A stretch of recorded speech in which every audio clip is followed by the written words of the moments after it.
Question is focusing on the moment of the force, and it's just very easy to understand. So be with me as I'm explaining. Remember, physics requires you to know the formula, know how to convert units, know the appropriate units to use. So figure 3.1 below is a diagram showing a load being moved using a wheelbarrow. So we have the load here, we have the handles, we also have the force which is acting upward once someone lifts the wheelbarrow. Then also the distance from the pivot. So this is where the pivot is. Okay. So the question is saying the total mass of the wheelbarrow and the load is 80 kgs. Then the gravity, which is G, is 10 newtons per kgs. Alright. Then the first question is asking to say, calculate the weight of the wheelbarrow and the load. So we know to say that the mass of the wheelbarrow plus the load is 80 kgs. So calculating weight is just very easy. This is because we know to say that the gravity is 10 newtons per kgs. So from here we know to say that weight is equal to mass multiplied by gravity. Okay. So what is the mass? 80 kgs. Then what is the gravity? 10 newtons per kgs. So we know to say that kgs and kgs, they can cancel each other. Then when I multiply, I'm going to get 800 newtons. So this is going to be our final answer. Now you have to remember to say, when you're doing the calculations, include the units. Even your final answer, you have to include the units.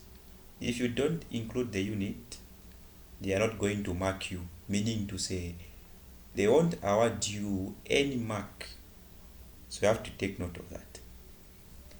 Then Roman numeral number 2 is saying force F required to lift the wheelbarrow. So what we have to do here is this. This one here is focusing on the moment of the force. So we know to say that the moment of the force is equal to the force multiplied by what? Distance. Okay.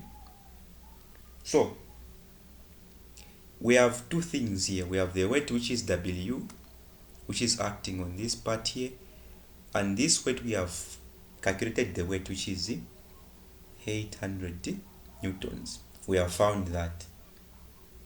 Now what is the distance from the pivots? Since the pivot is this one here, so the distance from the pivot is this one, which is 0.5 meters.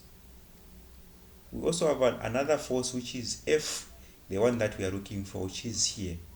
Now what is the distance from the pivot to where this force is acting? Remember, the distance from the pivot up to W, which is the weight, is just 0.5. Then from W to where force is acting is 1.5. So what you have to do here is that always get the distance from the pivot to where the force is acting. Let me repeat this one.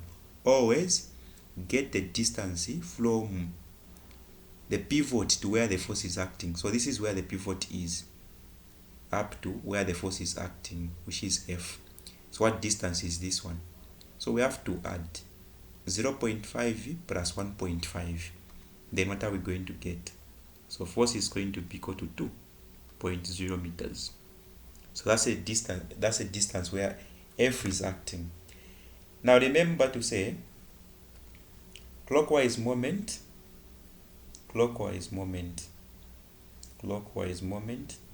is equal to the anti-clockwise moment.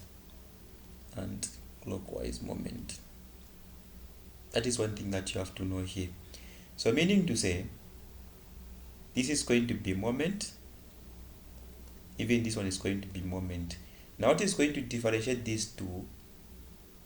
Just the numbers. So you can just say this is force 1, this is distance 1, then this one is going to be force 2, and this is going to be distance 2. So before I start answering, let me just gather the data that I have. So for the first part here, That's the first data which I'm going to write. I know to say that I have weight. Weight is equal to force, or is just a kind of a force. They are equal to each other. So I'm just talking about the same thing. So you can say force 1 is going to be equal to 800 newtons. The distance, which is distance 1, I know to say that is 0.5 meters, which is there. Distance 2 or force 2, we don't know. Okay, and then distance 2 we know it is 2.0, the one that I'm from finding there. So we can do now the computation, where we are going to say force 1 is 800 newtons multiplied by 0.5 meters, and this is going to be equal to force 2, we don't know, so I'm just going to write F. Distance 2, I know, which is 2.0 meters. From there, this is going to give me 400 meters or 400 Newton meter, and this is going to give me 2.0 meters F.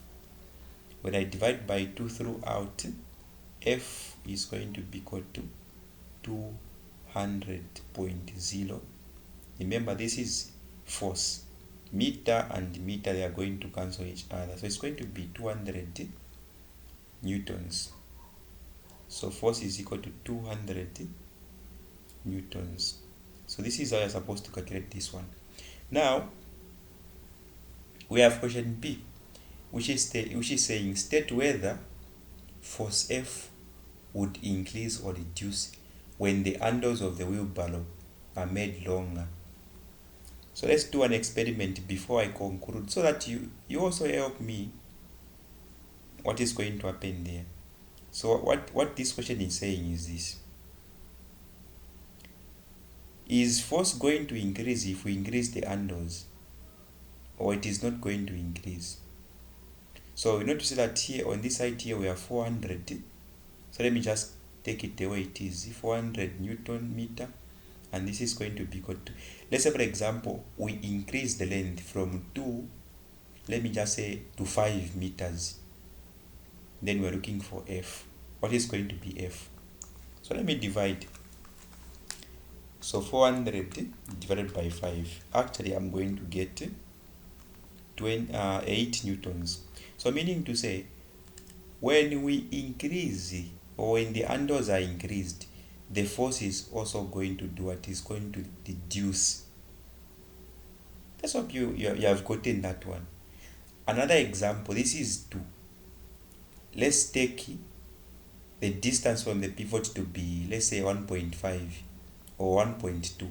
What is going to happen to the force? The force is going to increase, or the force that you are going to apply is going to increase. So when the handles are increased, meaning to say the force that you are going to put on the same wheelbarrow is going to reduce. So I can just say the force F will reduce. That's all. So this is how you're supposed to answer this question.